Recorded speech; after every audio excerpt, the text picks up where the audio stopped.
Tere päevast! Postimehe sõjastuudio alustab. Esialgsete plaanide kohaselt pidanuks eile kohtuma Istanbulis vaherahukõnelusteks Ukraina ja Venemaa presidendid. Paraku juhtus nii, nagu arvatigi, et Putin Istanbuli ei sõitnud. Meil on stuudios vaatleja Raivo Vare. Tere päevast! Tere päevast! No, pärast selgus, et sinna Istanbuli kohtuma lähevad siiski hoopis madalama taseme tegelased. See kohtumine pidi toimuma ka eile, siis juhtus, et eile seda kohtumist ei toimunud ja nüüd pidi see toimuma täna just neil minutitel. Mis seal Istanbulis siis toimub?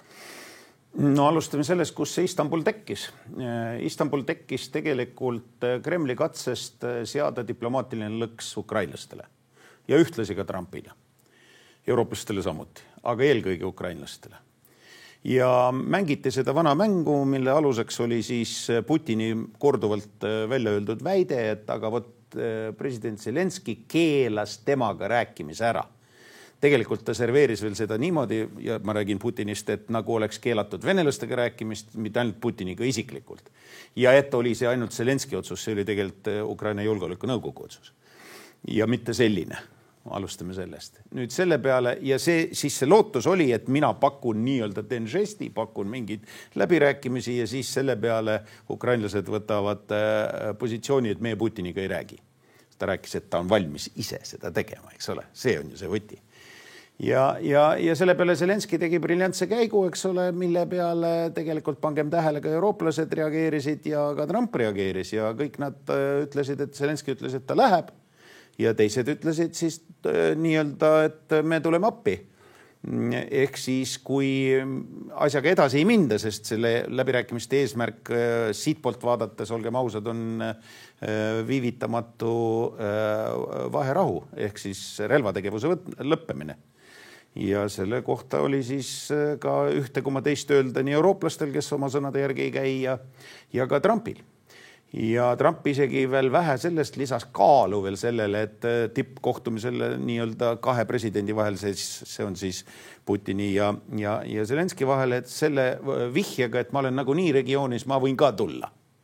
Ja see oli nüüd see koht, kus tegelikult see lõks lõplikult läks kinni, sellepärast, et nüüd tekkis olukord, kus Putini tavapärane keeldumine, mida ta tõenäoliselt igaks juhuks juba nägi ette, enam ei kehtinud, sest see oleks tähendanud, et ta ka sisuliselt desavoueerib ka Trumpi soovi.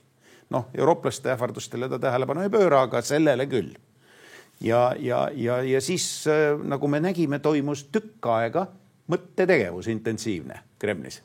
Ja sisuliselt viimasel hetkel siis tuli välja siis see otsus, mida paljud küll ennustasid, et Putin ei sõida, aga sõidab mingisugune teisejärguline seltskond. Algus oli ju päevakorral see, et sõidavad Ušakov ja Lavrov.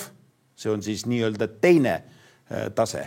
See on siis klass madalam, aga ikkagi veel kõrge tase. No nüüd sõitsid siis sinna ikkagi Putini otsusel võimalikult madala taseme tegelased, olgem ausad, võimalikult madala tasemega. Sealt edasi enam kuhugi minna ei ole praktiliselt. Ja sinna pandi ette otse Medinski, keda me tulete meelde, ta kasutas ka eelmine kord 22. aastal Ukrainaga peetud läbirääkimistel, mis olid ka, aga need olid algusest peale sellise taseme läbirääkimist. No ja selle peale loomulikult siis Zelenski, kes ka lubas kohale sõita, oligi kohal, oli ootel nii-öelda demonstratiivselt.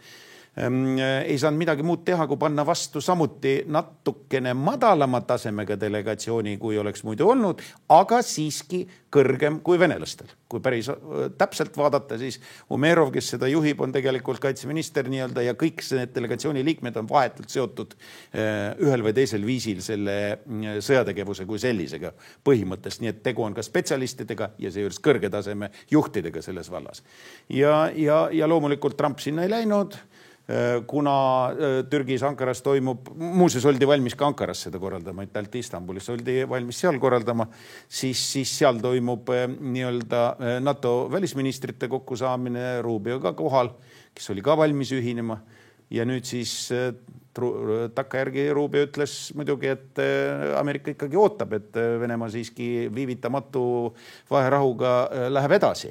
Noh, vihjes sellele, et nüüd täna toimuvatel madalama taseme läbirääkimistel võiks see otsus tulla, olgem ausad, see ei ole realistlik. seda otsust Vene poole pealt raudselt ei tehta sellel tasemel ja mingit põhjust arvata, et Putinile see huvi ei ole. Trump aga kahjuks, peab ütlema, reageeris sellele ärasõidul sellest oma visiidilt, ma ei teagi, mis lennukiga, kas juba Katari omaga või veel ikka omaga, Ameerika Air Force One'iga, siis ta teatas, et ta ei oska öelda, ta ei ole jälginud, mis toimub. No ühesõnaga distantseerus väga selgelt ja ütles, et mul on muudki targemad praegu teha. Miks see on oluline just selline formuleering? Sellepärast, et ta jättis kasutamata võimaluse anda Putini kohta arvamust. Putini käitumise kohta, mis on ju tegelikult, ütleme niimoodi, et natukene solvav tema suhtes, kui võtta Trumpi loogikat, aga ometi ta neelas selle alla, mida ta tavaliselt ju ei suvatse üldse teha, pigem vastupidi. Ja nüüd andis veel nagu hingamisruumi ja me võime ainult arutada, miks see kõik nii toimus, vaadates eelkõige Putini huve, Kremli huve ja see on sõja jätkamine ja aja võitmine. Ta otsustas võita aega ja mängis tegelikult vastaspoole üle, välja arvatud Zelenski. Nii et me võime vist öelda, et ükskõik kes kellega seal täna kohtub Istanbulis, siis lõppkokkuvõttes ei tule sealt mitte mingit tulemust. Ei tule. See ei ole see koht, see on lihtsalt aja võitmise koht. Seal on veel sümbolistlikku tähendust, miks just Medinski ja miks nüüd see Istanbul ja muuseas ka Vene poolga tuli sellega juba ka verbaalselt välja retoorikas, eks ole, et jätkab, Putin ütles, et jätkatakse selle koha pealt, mis jäi katki eelmine kord Istanbulis, madalam tasemest delegatsioonide läbirääkimist, mis tollal toimusid ja katki jäid tulete meelde sellepärast, et see selgus, et oli Butša juhtunud vahepeal ja see paiskus maailma, siis oli väga imelik selliste läbirääkimistega ausalt öeldes isegi jätkata. Nüüd venelased üritavad seda sinna siduda külge ja jätta mulje, et tegu on nagu jätku läbirääkimistega ja kõik sama on paigas. Tegelikult on ju olukord kõvasti muutunud. Mis nende läbirääkimiste ja ameeriklaste vahendusega üleüldse edasi saaks, sest praegu nagu ollakse mingis mõttes jälle nullpunktist tagasi. Mis edasi võiks saada? Kas USA nüüd pigem loobub? No tegelikult on kaks võimalikku stsenaariumi ja mõlemad on käigus. Ühtepidi on ju lubanud nii Trump kui ka Rubio suu läbi on lubatud, et kui sealt midagi ei tule, siis me tõmbume eemale ja vaadake ise seal oma vahel. Samal ajal, ja see on kasulik Kremlile, mõneti, aga mitte täielikult. Ja teine variant on selline, et tegelikult valmistatakse ette ikkagi igaks juhuks ka võimaliku sanktsioonide paketti. No me teame, et kongressis on bipartisan üle 80 allkirja, eks ole, eelnõu, mis kehtestab 500% tollitariifid ja teisased sanktsioonid, millega Trump on ka samal ajal siiski juba jõudnud ka ähvardada Putinit, kui Putin mitte midagi ette ei võta ja lollitab teda edasi. Sest ta esimest korda mõni aeg tagasi ütles, et võib-olla ta lollitab mind. Nii et nüüd mulle tundub, et valmistatakse ette mõlemat varianti. Euroopa üritab oma sanktsioonidega tulla, see 17. pakett, sellest ma ei taha rääkida, seal pole midagi erilist. Põhja panevat lihtsalt üks järjekordne niimoodi katsetus, aga põhimõttest valmistatakse ette siis neid teisase sanktsiooni loogikatest tulenevaid sanktsioone, mitte ainult Venemaa vastu. Euroopa puhul eelkõige Venemaa vastu küll, aga Ameerika puhul teiste riikide vastu, kes teevad Venemaaga äri. Ja see on ülivalus. See on ülivalus ja selle hirm on päris suur. Ja nüüd sellest tulenevalt tuleme Kremli positsiooni poole. Kremli positsioon on väga selge, võita aega, valmistada ette jätkuvat pealetungi, mida nad tegelikult praegu üritavad ja suvehooajal tõenäoliselt üritavad jätkata. Ja võimalikult suurt maala haarates selleks, et saades aru, et varem või hiljem ikkagi tuleb mingi vaherahu ja siis see tuleb mööda kontaktjoont, mida kaugemal see on, seda nii-öelda uhkem tunne ja kavalam ka mõneti Vene poolt vaadates ja samal ajal ei tohi lasta ameeriklastel lahkuda. Ehk siis isegi sellise solvanguga, nagu praegu Istanbulis nad esines täpselt doseeritult nii piiri peale, et sealt edasi nagu Trump küll tegi näo, et ta ei saa aru, eks ole, aga ta põhimõtteliselt ikkagi ei saanud nüüd olla negatiivse järsu reaktsiooniga. Ehk siis mängitakse seda mängu, et ameeriklasi hoida sees, jätta muljet, et mingisugune protsess käib ja siis kogu aeg üritada seda kõike süüd veeretada, et kuhugi ei jõuta kogu aeg ukrainlaste peale. See on tegelikult see strateegia, mida ta kavatseb tõenäoliselt jätkata nii kaua, kui jaksab ja on võimalik. No venelased vahetasid välja oma, või tegelikult Putin tõenäoliselt ainuisikuliselt vahetas välja oma maavägede juhi, kes tegelikult veel uhkelt oli 9. mai paraadil kohal. Kas siit võib välja lugeda ka seda, et see on nagu üks samm sellest suurema pealetungi ettevalmistamiseks või mida üks inimene loeb? Tuletage meelde, et sellele eelnes üks analoogne samm mõni aeg tagasi sõjas, kui venelastel hakkas halvasti minema, Ukraina vastu pealetung oli edukas, siis ilmus välja kindral Surovikin, kindral Armageddon. Ja ta oli, midagi ei ole teha, oli edukas, sest ta suutis läbi suruda ka selle kaitsepositsioonide lõunarindel välja ehitamise, mis tegelikult oli otsustava tähendusega tol hetkel ja kurnas ukrainlased lõplikult välja. Ja see vastu pealetungi ei osutunud oodatule vastavaks Ukraina poolt vaadates. Aga hiljem tekkisid teised komplikatsioonid Prigožiniga seos ja nii edasi. Surovikin on nüüd ajab asju Alžeerias, Põhja-Afrikas, Liibüaga ja samal ajal maavägede ülem liigutati Šoigu juurde sinna Sinekuuri peale rahvusliku julgeoleku nõukogusse, mis tähendab seda, et tegu on siukse klassikalise bütsantsliku käitumismalliga, kus päris ei kõrvaldata, aga jäetakse oluliselt madalamale tegelikult sisulises mõttes, isegi mitte vormilises positsioonile ja ikkagi antakse ülesanded ja sa pead nii-öelda välja teenima andestuse oma tsaarilt. Ja see on tsaaririigist peale siuke praktika täitsa tavaline, midagi imelikku ei ole. Samas tuuakse sisse uus mees ja selgelt pealetungiga seotud loogikatest tulenevalt ja proovitakse siis uut moodi uute inimestega ikkagi seda teostada, sest vanad tõestasid, et ei suuda. Üks väike fakt veel, me räägime ikkagi ka kogu selle sõja taustal Venemaa majandusest. Numbrid räägivad, et Venemaa naftatulud on langenud väga madalale. Kas see võib midagi mõjutada? No, olgem nüüd ikka ausad. Tähendab, maailmaturul peavad hinnad langema alla $45 barrelist, milliseks tasemeks praegu ma siiski põhjust ei näe. Alla 50 ja pluss dollari nad ei lange, sellepärast et see ei sobi ka eelkõige OPEC-i juhtriikidele.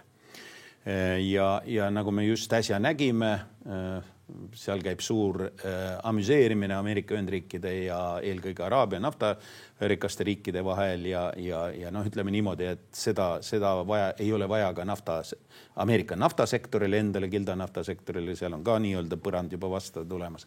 Nii et tähendab seda, et sellega see veel ei lõpe. Jah, vähenevad tulud, loomulikult vähenevad ja märkimisväärselt 19-20%, aga see veel ei tapa, ei takista sõda finantseerimast. Sõja takistamiseks oleks vaja, et katkestataks täielikult Vene toorme ostmine, 3 kuuga on asi ühel pool.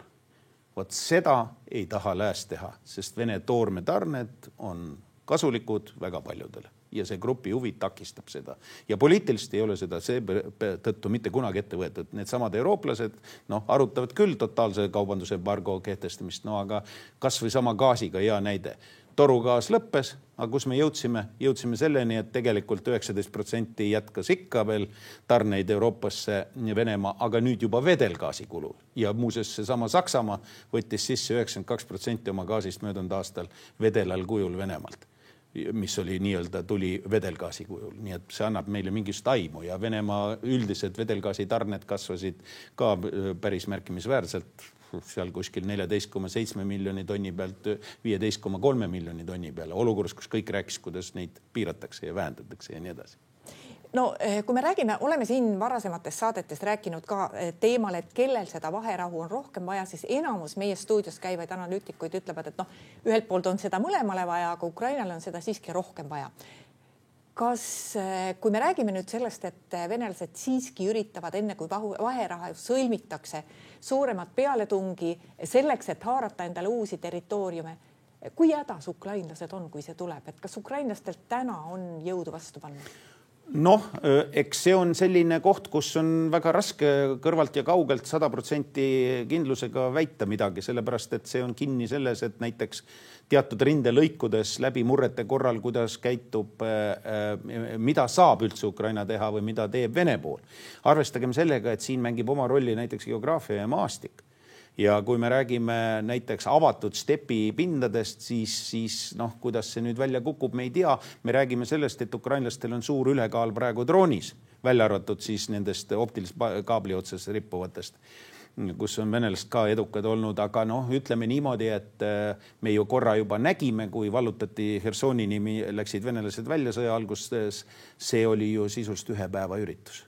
Ehk siis tegelikult seal on väga palju selliseid tehnilisi detaile lahinguväljalt, mille kohta meil puudub enamusel arusaam, veel need, kes on ninapidi otseselt seal sees või on seotud nende isikute nõustamisega, kes seal on sees. Nii et minu ennustus oleks selline, et ukrainlased ilmselgelt praegu kardavad seda varianti. Minu teada on osa jõududest, mida põhimõtteliselt võiks kasutada praegu rindel rasketes lõikudes, on praegu reservis selle hirmus, selleks, et neid paisata sinna nii-öelda juhul, kui midagi viltu läheb. Ja samal ajal siis rindel hoitakse nii kaua kui võimalik positsioone selleks, et kurnata venelased võimalikult välja ja takistada neil nii-öelda akumuleerida seda rünnaku potentsiaali läbi rünnakute kaugemal Vene tagalas asuvate objektide vastu eelkõige, mida ukrainlased kogu aeg praegu teevad. Nii et ütleme niimoodi, et lootus on, et see enam-vähem siiski see seis jääb püsima, aga on raskusi. Näiteks mõnedes kohtades on venelased lõiganud läbi varustusteed nii palju, et on väga keeruline nii roteeruda kui varustada ja Ukraina üksusi ja see muidugi mingil hetkel hakkab ju samuti neid ka kurnama, eks ole, midagi teha ei ole, pluss liupommid ja kõik see muu jutt, eks ole. Kui rääkida kohast, kus see võiks olla, siis arvestades, mida venelased võivad tahta, siis ilmselt kõige olulisem territoorium on siiski Donbass.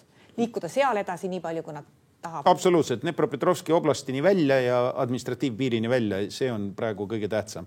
Ülejäänud kohad on abifunktsioonis, ähvardused Suumi poolt, ähvardused Harkovi oblastis, see on kõik juba nii-öelda järgmine. Ja muidugi, kus me alahindame natukene Dnepri alamjooksul toimuvad, sellepärast, et kui te olete tähele pannud, siis rahuplaanides, mida ka Ameerikast on arutanud, nii-öelda võimalike stsenaariumite mõttes, variantide mõttes. Seal on vaba laevatamine Dnepril. Dnepri suudmes laevatamine on võimalik, kes kontrollib Dnepri suudme lähedal asuvaid saari. Ja seal kogu aeg venelased üritavad neid saari enda kätte haarata ja liikuda edasi nii-öelda lähemale sellele Dneprile, mis tähendaks seda, et nad saavad iga hetk selle arteri läbi lõigata. Ega seal liiklust praegu ei ole ka, aga see rahu puhul võiks tekkida, aga seda võib iga hetk siis rünnata. Ühesõnaga, see on ka neile tähtis, minu arvates. Ja muidugi kõik, mis toimub Krimmi ümber, see on omaette teema, sellepärast, et ukrainlased on selgelt siis ka näitamas jõudu just nimelt Krimmi suunal eelkõige ja samal ajal venelastel on see eluline küsimus number 1. Me mäletame, et Putin ütles, et Krimm mulle kohe ja te peate seda tunnistama. See on algusest peale olnud. Ükskõik, mis muud lahendust sinna juurde tulevad, see on kõige tähtsam lahendus. Nii et see on tegelikult, ja Trump oli valmis seda tunnistama, nagu me ka teame, nii et selle ümber käib väga tõsine nii-öelda fookusvõitlus. Mis võimalused selleks vaherahuks tegelikult üldse on, kui Ukraina ei nõustu oma territooriumi selle rahukõneluste ajal ära andma? Mis võimalused üldse on? Ei ole vist päris korrektne niimoodi läheneda sellele, sellepärast, et tegelikult vaherahu ei ole rahu. Tegelikult on protsess kaheosaline. Vaherahu kui eeltingimus selleks, et saaks rahulikult rääkida rahust. Rahu kontekstis on see küsimus absoluutselt paigas. Selleks, et vaherahu, relvarahu nõnda nimetatud sõlminud, selleks, et lõpetada pommitamine, tulistamine, selleks ei ole vaja nüüd lahendada lõplikult ka neid vaidlusaluseid küsimus. Selleks on vaja see eeltingimus enne paika panna. Ja see on see, kus venelased just vastupidi ei taha seda teha. Iga hinna eest üritavad rääkida juba nii-öelda rahutingimustest kui eeltingimusest vaherahu sõlmimiseks. See ongi see strateegiline trikk, millega nad tegelikult lollitavad kogu maailma, üritavad lollitada kogu maailma ja presenteerida ennast muidugi teises valgus. Ja see on see koht, kus me ise ka lähme selle õnge mõneti. Ja see on see koht, kus tegelikult, olgem ausad, ka Ameerika pool on näiteks natukene nagu õnge läinud aeg-ajalt läbi Trumpi suu eelkõige nendest asjadest jutustades. Mida siin arutada on? Nii nagu eurooplased ütlesid, see tuleb kõik pärast Euroopa riigipeadest, ma pean silmas, kes Kiievis käisid. Kohe vaherahu, relvarahu, lõpetada tulistamine ja siis istume maha ja hakkame rääkima. Ja muidugi võimalikult kõrgel tasemel, mitte nii, et on sellised, kuidas nüüd öelda, isegi etturi mõõtu võib-olla ei anna välja Vene kontekstis ja siis nemad siis nüüd arutavad rahutingimusi. Rahutingimused on väga poliitiline teema. Vaherahu tingimused on tegelikult poliitilise otsuse olemasolul, kokkuleppe olemasolul on puhas tehniline teema, puhas tehniline. Vot seal peavad olema sõjaväelased kahel pool, kes neid küsimusi konkreetselt koha peal lahendavad ja see on täiesti teine jutt. Mis peaks juhtuma, et Venemaa selle vaherahuga siiski ühel hetkel nõustuks? On need tõesti need USA sanktsioonid või veel midagi? No ma arvan, et kui ikkagi need teisased, eelkõige USA juhitud sanktsioonid peaksid nüüd tekkima, mul küll väga selles usku ei ole ausalt öeldes, aga kui peaks tekkima, siis see tähendaks seda küll, et siis ei ole neil enam pääsu. Siis nad lihtsalt peavad leppima selle olukorraga, mis on. See jätab neile veel piisavalt maad selles poliitilis küsimus ja nii-öelda lõpliku rahu teemadel vingerdamiseks ja võimlemiseks. Aga see, mis puudutab nii-öelda vahetult vaherahu ja seda tapmise lõpetamist, mida ameeriklased on ju deklareerinud oma põhilise murena, eks ole, mis tegelikult ei ole väga nende mureks de facto osutunud, vaadates, kuidas samal ajal venelased on teinud koledaid tegusid ja pommitanud ja tapnud tsiviilisikuid ja selle peale isegi alati ei ole reageeritud tipptasemel sealt poolt, siis nüüd võib-olla see hakkab siis tööle ja siis see nii kaugele jõuame, et me saame nii-öelda rääkida sellest, et sanktsioonide ähvardus on tõsine või reaalne ja siis vaherahu on võimalik. Ilma selleta väga suure tõenäosusega mitte. Raivo Vare, aitäh tulemast Postimehe Sõjastuudio saatesse. Hea meelega. Ja aitäh ka kõigile neile, kes meid täna vaatasid. Postimehe järgmine otsesaade on eetris esmaspäeval. Seniks lugege uudiseid postimees.ee.